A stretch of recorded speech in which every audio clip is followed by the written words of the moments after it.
बड़ा करीबी ताल्लुक था बानी पीटीआई का परवेज़ खटक साहब के साथ, और उससे पहले जिस तरह से वज़ीर आला खैबर पख्तूनख्वा का भी एक बयान मैंने जिस तरह से जिक्र भी किया, और उन्होंने परवेज़ खटक को कहा कि आपको घुसने नहीं देंगे। अब ये सारे मामलात, क्या आपको लगता है बानी पीटीआई के लिए मुश्किलात पैदा हो सकती हैं? आपने खुद ही कहा कि ताल्लुक था तो था ना, ख़त्म हो गया ताल्लुक। जब आपने पार्टी छोड़ दी उसके बाद ताल्लुक ख़त्म हो गया। मुश्किलात क्या, इस तरह के गवाहों से तो कोई मुश्किलात पैदा नहीं हुआ करती। आपको भी पता है हमारे अदालती निज़ाम का और अदरवाइज़ भी निज़ाम का, ये बिल्कुल ऐसी ही गवाही है जैसे कि वो खाबर मानेका साहब ने केस किया हुआ है, जो कभी बहुत तारीफ़ें किया करते थे खाबर मानेका साहब, और उसके बाद फिर अचानक उनको ख्याल आया और उसकी उन्होंने केस दोबारा कर दिया। तो इन चीज़ों से तो फ़र्क नहीं पड़ेगा, वो सबको पता है कि फ़र्क कहाँ से पड़ेगा और क्यों नहीं पड़ रहा, क्योंकि वो वहीं से चीज़ें होनी है। एक स्टेज पे यूँ लगता है कि जी बस सब ये ख़त्म होने वाला है, मामलात सारे केसेस ख़त्म होने वाले हैं, रिहाई होने वाली है। उसके बाद नए केसेस सामने आ जाते हैं, नई चीज़ें सामने आ जाती हैं। जाहिर है जब इस तरह के मामलात होते हैं, और वो पीटीआई को भी पता है कि जहाँ उन्होंने लड़ाई मोल ले रखी है वहाँ से तो रिलीफ का कोई चांस आज की स्टेज तक तो नहीं है, कल का मुझे नहीं पता, क्योंकि वतन अजीज़ में ओवरनाइट चीज़ें चेंज हो जाया करती हैं। माजी में भी हमने देखा हुई हैं, मुस्तकबिल में फिर ऐसा हो सकता है। लेकिन जब तक वो लड़ाई अपनी जगह मौजूद है, वो कोई रिलीफ नहीं मिल सकता। और इस तरह के गवाहों से आप समझ जाएं कि मुश्किलात बढ़ सकती हैं, कोई मुश्किल नहीं बढ़नी। वो मुश्किलात ऑलरेडी जो हैं वही हैं, उन्होंने ही साथ चलना है। और जब वो मुश्किलात ख़त्म करने की सूरत को बनेगी तो फिर आपको समझ ही नहीं आएगी। जैसे आपने देखा था मेरे कायद के साथ जो हुआ था कि वहाँ से लंदन से उनका प्रोटोकॉल शुरू हो गया था और बायोमेट्रिक तक उनके पास आके की गई। तो वो फिर चीज़ें इस तरह से चेंज हुआ करती हैं। इसलिए कोई मतलब इन चीज़ों से मुझे तो कोई मेरे लिए कोई हैरत अंगेज नहीं है अगर परवेज़ खटक साहब ने ये बयान दे दिया। और इसकी तारीख भी को आज से तो नहीं है ना, बहुत पुरानी तारीख है। वो जुल्फ़िकार अली भुट्टो के खिलाफ भी वादा मुआफ़ गवाह बने थे, तो ये तो बनते रहे हैं और बनते रहेंगे, इससे कोई फर्क नहीं पड़ेगा। ये हमारा सिस्टम ही ऐसा है और ये इसी तरह चलना है। सही। आमिर साहब, आपको भी यही लगता है कि ज़ाहिर करीबी साथी रहे हैं इमरान खान के, बानी पीटीआई के, क्या मज़ीद मुश्किलात पैदा हो सकती हैं कानूनी तौर पर उनके लिए? जी आमिर साहब। जी, आवाज मेरी आ रही है? जी जी बिल्कुल, अब आ रही है। परवेज खटक साहब ने जो गवाही दी है ना, ये उन्होंने कोई एक झूठ और सच की कहानी नहीं है। ये वो सच है जो पहले दिन से चल रहा था। और उस वक्त भी काबीना के बाद जिन वजीरों से सवाल हुआ और इमरान खान के दौरे हुकूमत में परवेज खटक ने वही गवाही दी है कि ये बंद लिफाफा था।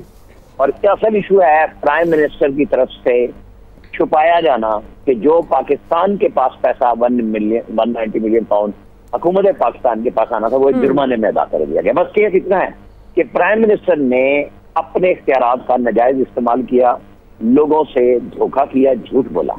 और इसकी गवाह उनकी काबीना उनके बतौर वजीर आजम उस वक्त से देती आ रही है। और आज जब इमरान खान साहब वहाँ हंस रहे थे, जाहिर है उनका हंसना बनता भी था कि वो लोगों को दिखाना चाह रहे थे, जर्नलिस्टों को, जिनको उन्होंने आगे भी बुलवाया था कि भी आ जाए ताकि ये आवाज सुन लें।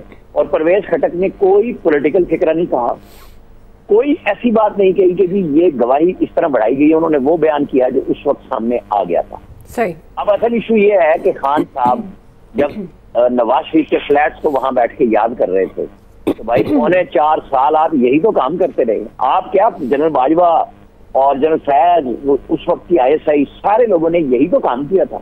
तो फिर फ्लैट्स में सजा दिलवाते, निकलवाते, उसको बरकरार रखवा लेते। आपकी तो सजाएं फौरन खत्म भी हो गई हैं, एक आधे केस की रह गई है। हाँ, मसला आ रहा है जो 9 मई में कल आपकी जमानतें मंसूख हुई हैं।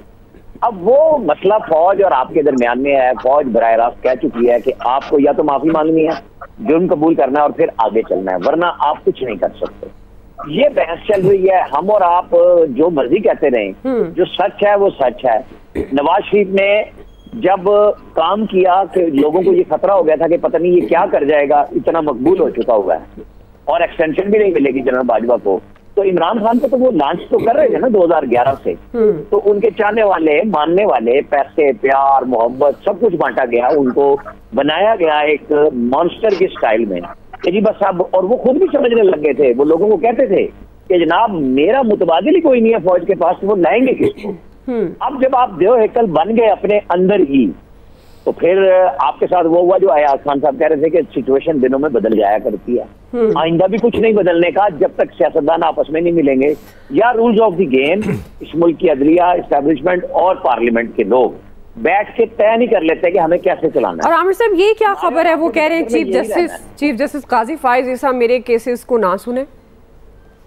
हाँ जी बिल्कुल, क्योंकि ये पुरानी फरमाइशों पे जस्टिस गुलजार साहब ने, जो नस्ला टावर के नाम से मशहूर है कि मिडिल क्लास लोगों का फ्लैट उन्होंने तहस नहस किया, उस चीफ जस्टिस होने के पावर में जब जस्टिस एजाजुल हसन और ये सारे मिलके उस वक्त के वो जो जजेस थे ये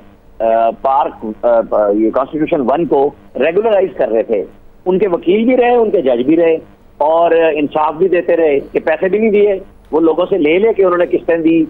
सीडीए उनके इमरान खान के दौर में आया कि जनाब हमारे साथ जुल्म हो चुका हुआ है, ये पैसे दिलवाएं, लेकिन उनको तो छोड़ दिया सारों को। तो आज जस्टिस गुलजार इसीलिए तो याद आते हैं कि ये वो लोग हैं कि जनाब लाए ना केस हमारे पास, खोसा साहब, निसार साहब, जाकिर निसार, ये सारे वही तो थे कि जनाब लतीफ खोसा और एतजाज हसन उमर अता बंदयाल साहब से मिलते हैं और केस लग जाता है उनकी फटाफट फरमाइश पे। ये घरों से नहीं चलते थे, अमला आके बैठ जाता था कि लाओ भाई हम नंबर लगा के दें। अब ये वो फरमाइशी अदलिया के लिए वही प्रोग्राम जारी है कि जी काजी साहब हट जाए। भाई काजी साहब को तो आपने हटाने के लिए फुल कोर्ट हो गई, सारा कुछ बिठा दिया, वो बच गए। अब आपको डर है और उनको आप कहते हैं कि वो मुंसिफ भी ना बने। भाई उमर अता बंदयाल को भी तो मौलाना फजलुर रहमान और सब बैठ के कहते थे ना कि हट जाए, तो वो कोई रिक्यूज कर गए थे। या इखलाकी पोजीशन ढूंढते हैं भाई, आपने उन्हें आईनी और कानूनी तौर पर एक रेफरेंस से निकालने की कोशिश की, ठीक आप नहीं निकाल सके, तो फिर अब आप थोड़ा हौसला करें ना। सही जी। फैसल साहब आपको क्या लगता है, जाहिर है जिस तरह अयाज साहब भी कह रहे हैं, आमिर साहब भी बात कर रहे हैं, मुश्किलात कानूनी और आइनी तौर पर जो हैं वो अभी मज़ीद बढ़ती हुई भी नज़र आ रही है, कमी कोई नहीं हो रही, तो आपको लगता है कि परवेज़ खटक की जो गवाही है ख़ास तौर पर वो हिस्सा भी रहे काबीना का, साबिक वज़ीर दिफा और करीबी भी थे बानी पीटीआई के, तो क्या आपको लगता है कि उनके लिए कोई मुश्किल पैदा हो सकती है मज़ीद? देखिए कि जब हम ये बात कहते हैं जिस पे अयाज साहब भी मुत्तफिक है, आमिर साहब भी मुत्तफिक है कि नाराज़गी का जो है म्यार कुछ और है, तो फिर हम इस अदालती कार्रवाई पे क्या गुफ्तगू करें कि ये दुरुस्त हो रही है, गलत हो रही है। तो फिर नाराज़गी का म्यार अगर मुख्तलिफ है तो वो म्यार जब तब्दील होगा तो सब कुछ चीज़ें जो है वो सही हो जाएंगी। लेकिन ये जो केस है इसमें करप्शन तो हुई है,